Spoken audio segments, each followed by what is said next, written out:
Ladies and gentlemen, make some noise. I hope you guys are ready. It is playoff time. After all the hours, the weeks, the months, it's time. The journey to the grand finals rolls on.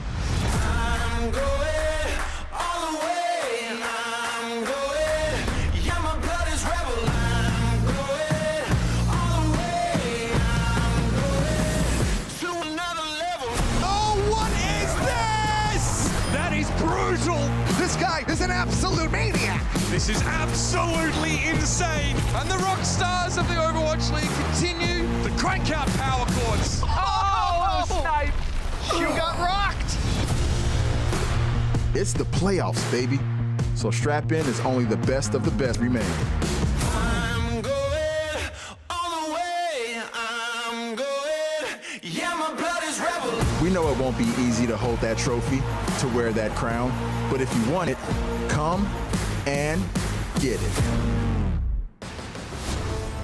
It's the last day of the Overwatch week, and we are live in Los Angeles to wrap up a crazy second week of the postseason. We've got nothing but winners for you guys today. It's going to be an incredible show. The Gladiators are back in the building after getting their first playoff victory ever, and hope those good vibes keep going against the league's top team. The Titans were back to their dominant ways. Even Sans Bumper and look to keep things rolling today. We'll see if the guys from Canada taking the stage here in less than 30 minutes. Welcome to the Watchpoint pre-show presented by State Farm. I'm your host, Chris Puckett, and I'm joined at the desk. We've got Sideshow, we've got Brendan. No, your eyes are not deceiving you.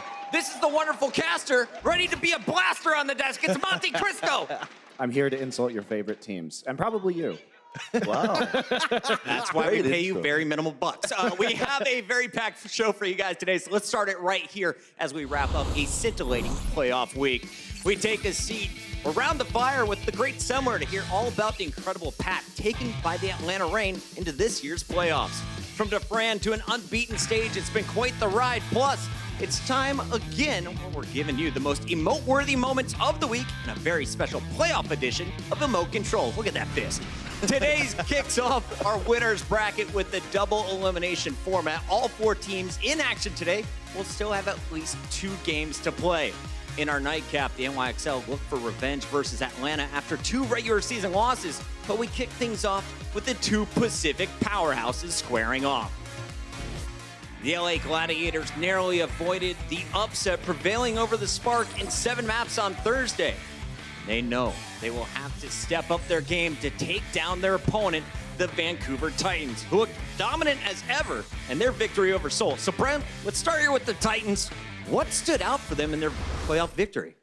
Probably Haxel, I would say, as an individual. He's been incredibly consistent for the entire team when they've gone through a bit of a period of turbulence as well, with Bumper being out of the equation, Tizzy back in. It's not really what you want to see for your playoffs, but thankfully, Haxel has been there to pick up the pieces. And picking up the pieces, he's definitely done. In fact, he's kind of just smashed the pieces against the wall. He's so good. Repeatedly. Because his Doomfist has been one of the best in the league that we've seen so far. But he's going to be going up against Hydration today.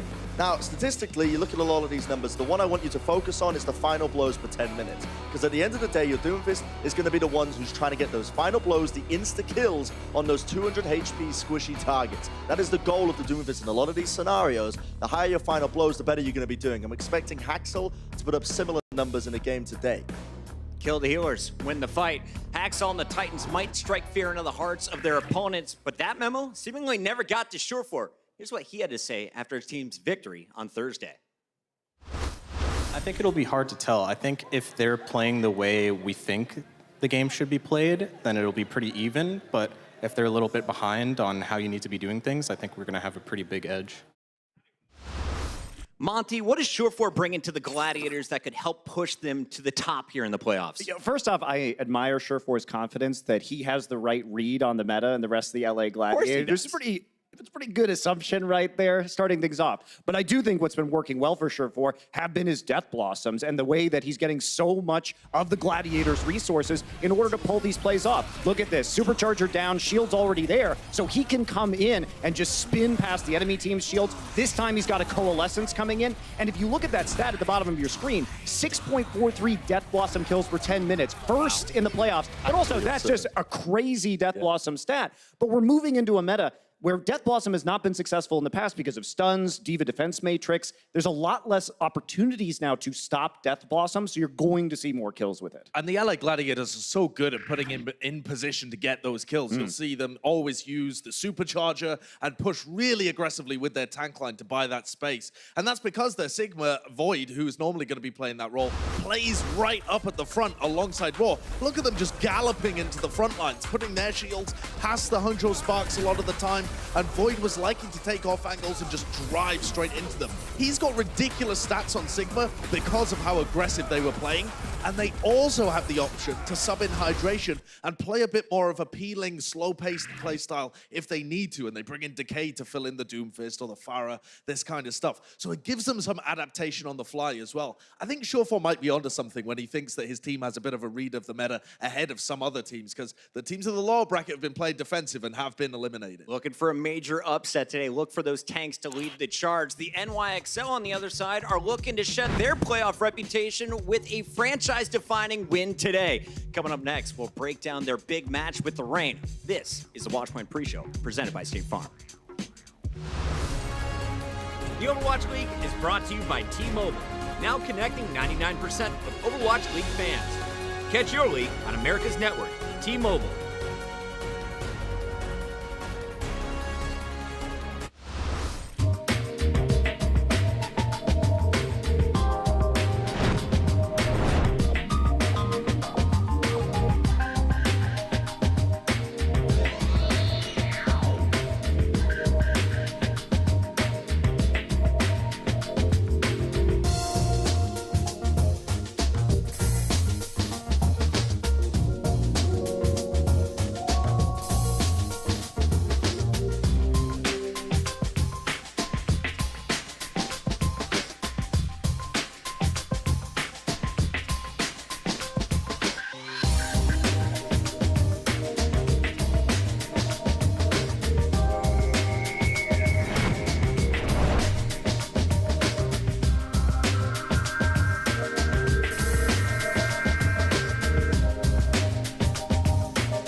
In our final game of the week, we have a barn burner. The NYXL dropped both matches to the Reign during the regular season and look for revenge today.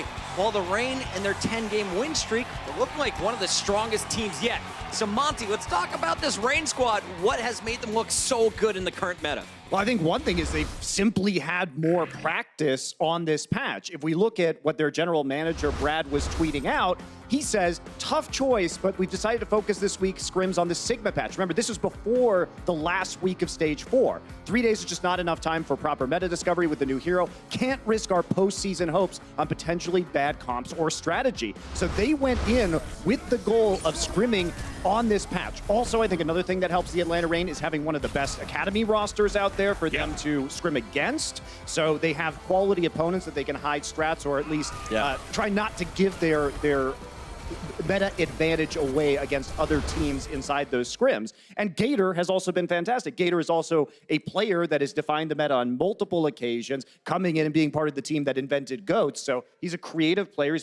He might be our best Sigma player right now in these playoffs. I think he is. You think he is? Yeah, I definitely think he is. We were doing power rankings yesterday. He was just playing outrageous. You got to give so many props to Brad. Helped build the Shock last year. This year, he has retooled a Reign squad that is looking so dangerous. But on the other side, the NYXL have looked like like a new team the last few months completely. So what's behind the New York's resurgence? Yeah, you can definitely measure an increase actually in the way that New York are playing in terms of their win rates, and it's actually the introduction of Sabi, the reintroduction, I should say, because he's come back in as this leadership figure, and statistically, you can just see the numbers don't lie. As much as I dislike them, they are here, and they're here to stay. 68.4% win rates with the map win rates when Sabi is in, which is incredible. I mean, what that tells to me as well is that he is bringing much more to this team other than his raw gameplay.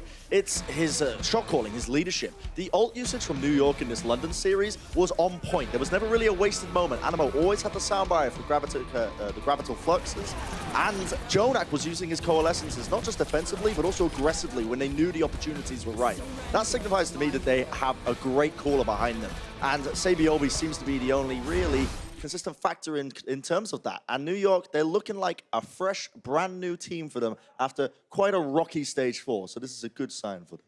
New York in that London game looked hyper-prepared for the playoffs. They came in with a bunch of Bastion strategies, which we've never really seen before throughout the Overwatch League, but have been incredibly prevalent in the playoffs. And Atlanta did the exact same thing. So not only do we have the history and rivalry between NYXL and Atlanta Reign, but there's now this extra wrinkle. And Baby Bay actually, in his post-match interview, was saying with Invent Global that he thinks the biggest reason they beat the Shock was because the Shock failed to adapt to their Bastion strategies. Both of these teams would love to run a lot of Bastion. Look at this shot as well.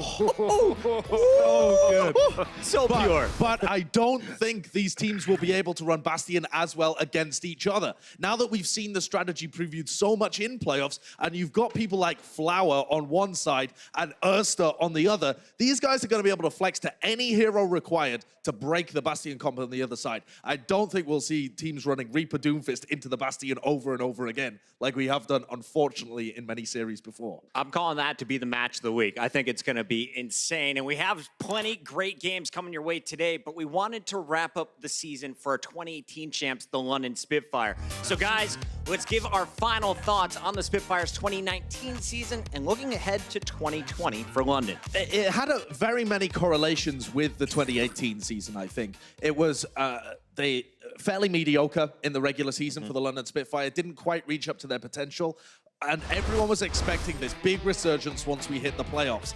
And the team looked more focused. They certainly were more invested, but they weren't able to get it done.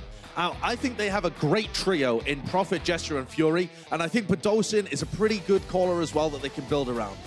Birdring went missing at the end, and he seems like somebody that they might have to replace, but I don't think that this team is too far away from getting championship wins in the future. I mean, it's pathetic that Birdring didn't play in these playoffs because we saw him up against the Shanghai Dragons. He was a core part of their success. And when we come into a playoff scenario, I would have much rather have seen the Dragons than seen a Birdringless London and the pathetic performance that they gave in these playoffs. And I think overall for London, yes, I agree they have these 3 core players that they want to retain, but they really didn't fix any of their problems this year. They hired one of the most decorated coaches in esports history in 815, who left the team late in the season. They never fixed their problems last year of being able to adapt or have adequate shot calling in game, and they kept leaning on their individual performances, which in a game that is getting increasingly team-based and teams are getting more refined in this league is not a good long-term strategy. So London, where is the infrastructure on your team? Where are your star players in the playoffs? These are unacceptable results for a reigning champion, and you need to build out your entire support staff and get some players on the bench next season for sure. Is he playing in Antonio Brown role right now, just trying to go on a different team next year?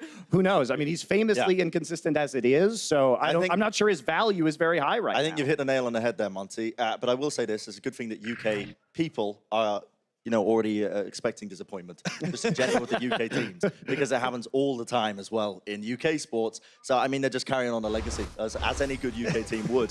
It's just disappointing. But in general, I completely agree. In 2020 moving forward, I'm not looking too confident in them because they just haven't really been making the correct decisions. They had a mediocre season last year. They had a mediocre season this year. And unfortunately, they didn't have the hot run that they did in the playoffs this year to really sort of counteract that point where they didn't make the necessary changes last year. So it's now the time to be making some moves, and if they don't do it, some question marks going to be raised. There we have it. It's been an up and down season for the Atlanta Reign, but it's safe to say no one is feeling better than the Reign right now. Our pal Semler details their journey into the top 6. That's next on the Watchpoint Pre-Show, presented by State Farm. The Overwatch League is powered by Intel. Game, record, stream without compromise on Intel Core i7. And by Omen, the official PC and display of the Overwatch League.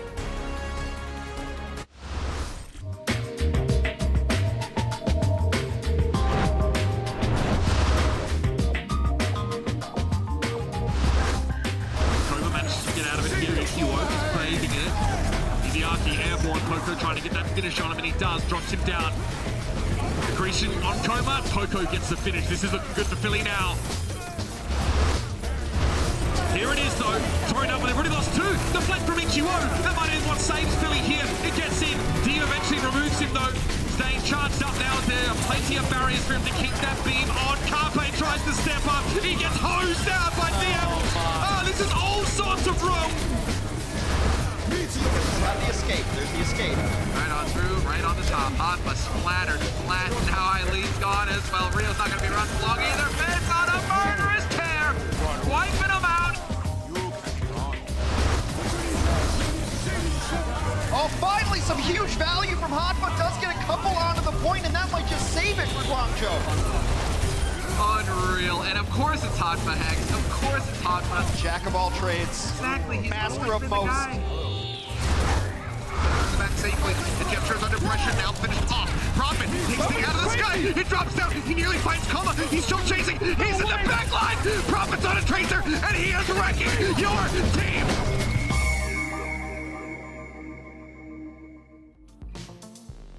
The Atlanta Reign just might have the most interesting story of the 2019 season. From Defran and Torbhammers to middling mid-season results, all the way to an undefeated stage, they have always kept things interesting.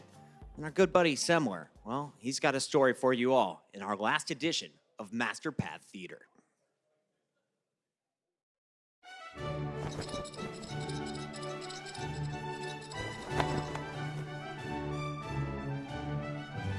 Does pride goeth before the fall? Many would say yes, but fortune does favor the bold. Good evening, I'm August Massana, and tonight we bring you a Southern Gothic tale of ego, the waxing and waning of fate, the rise and fall of a Danish prince not seen since Shakespeare, and one loud barking dog. Man, join us on our journey, or shall I say, let's go, dude. For the first time, let's welcome the Atlanta Reign. A lot of smiles. They're all so hyped to be here. The Atlanta Reign's tale starts full of promise as the young expansion team from the ATL began their season with high hopes. A ragtag group of misfits with a hunger for victory in their bellies, quite literally hammering their way into the 2019 Overwatch League season. He's on the Torb. It's hammer time. This is it. It's happening. They found themselves close to spoils, only to get proverbially wrecked by the Philadelphia Fusion in the Stage 1 playoffs. 3-1 victory for the Philadelphia Fusion. They will be playing tomorrow in the semis. While the loss was seemingly only a temporary setback, the young Dane Defran would find himself carrying on alone as he would part ways with the Reign to continue his personal voyage, sailing into streaming stardom. However, Atlanta would give birth to a new teammate, a newborn baby, Bay, to carry on their season. Without the leadership of their star, or perhaps without the power of Twitch Prime, Atlanta began to burn. That's a disastrous result for Atlanta. 2 statement wins over the NYXL were not enough to keep stages 2 and 3 out of the realm of utter disaster. Until the Reign returned to their homeland.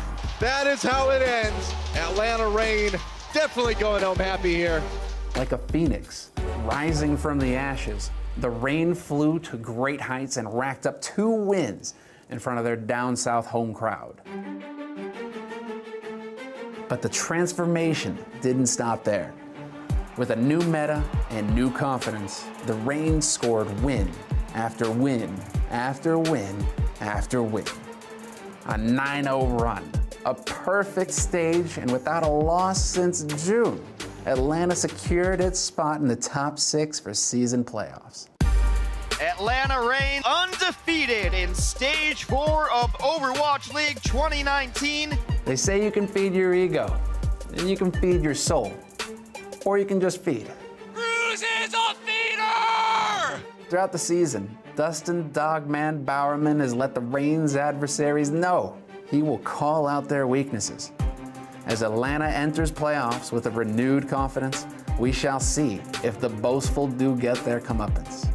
Will the Dogman's bark be worse than his bite? Will Baby Bay rule the day? Will Erster be first? Time will tell if the Reign shall truly reign.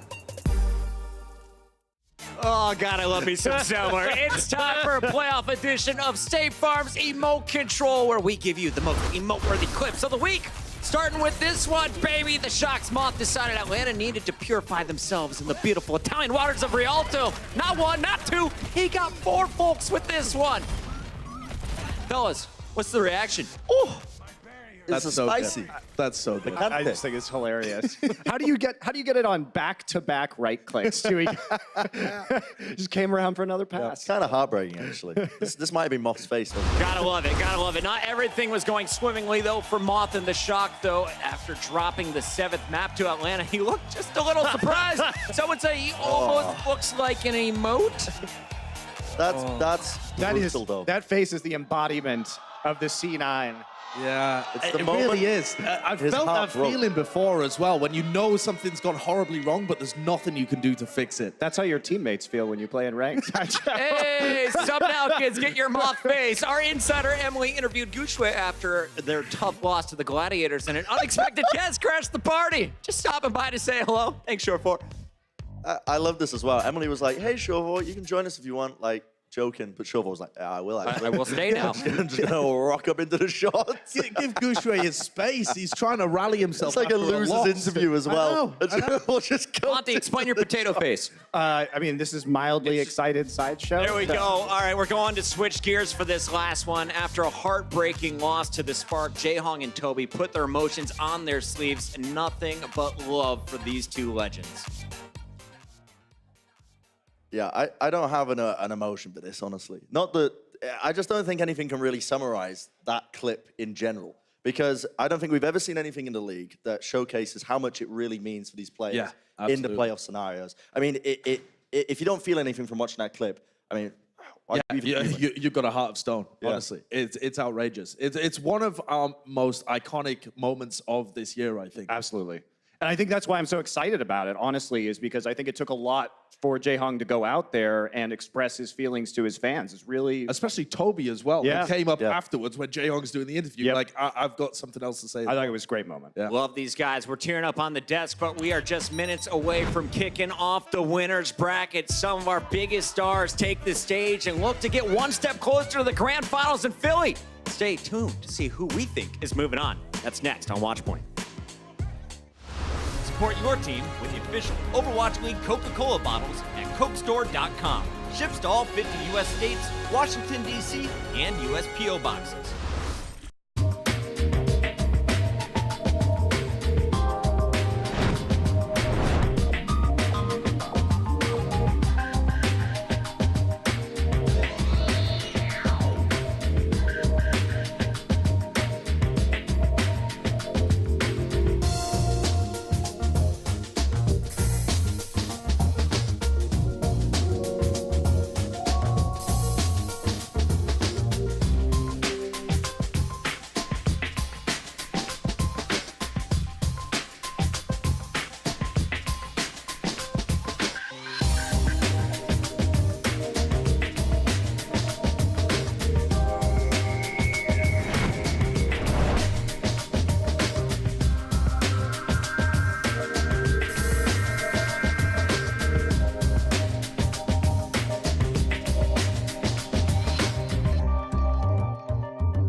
We're back, and here's a look at the hometown heroes, the LA Gladiators, looking to make it 2 playoff victories in a row. Can they get through our #1 seed?